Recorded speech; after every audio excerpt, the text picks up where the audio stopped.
kenapa orang yang belajar agama ni dia lah orang yang paling jahat? Apa faham tak maksud aku? Yang tu ke dia setengah kes je, tak boleh pukul rata? Aku tak boleh pukul rata benda tu. Okay. Aku tak boleh kata semua sama, tak.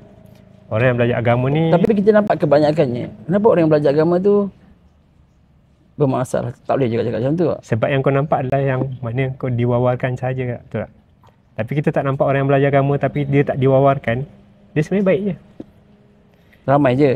Sebab kita lebih nampak yang negatif lah. Kita judge benda yang kita nampak. Okay. Contoh sosial media selalu keluar, okey ustaz ni telah merogol ni. Contohan. Guru agama ni telah ni macam ni.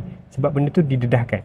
Dan kita nampak, selalu sangat ni keluar guru agama, ustaz lah apa semua ini tunggang agama ni. Sebab ikutkan yang didedahkan tu. Anda dah sedia nak sambut Ramadan? Kalau belum dapatkan e-book ni, tulisan yang besar, mudah dibaca di handphone, bahasa yang mudah dan santai, cantik dan menarik.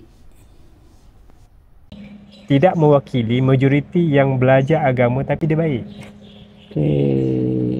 Sebab dia didedahkan je. Dalam kita lah Kim, pendedahan sosial media kita ni, mana lebih banyak antara pendedahan kebaikan ke pendedahan keburukan? Keburukan. Kebaikan. Tapi kita tak nampak, sebenarnya kebaikan tu pun sebenarnya lagi banyak tapi tak didedahkan dekat sosial media.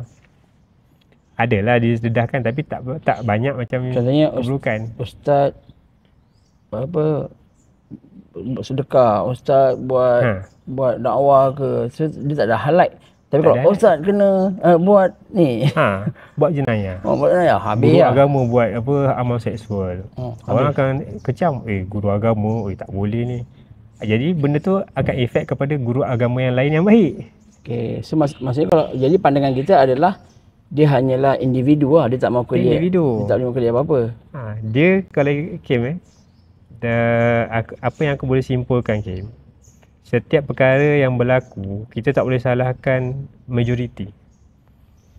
Kita perlu untuk fokus pada individu sahaja. Case by case lah. Case by case. Individu contohlah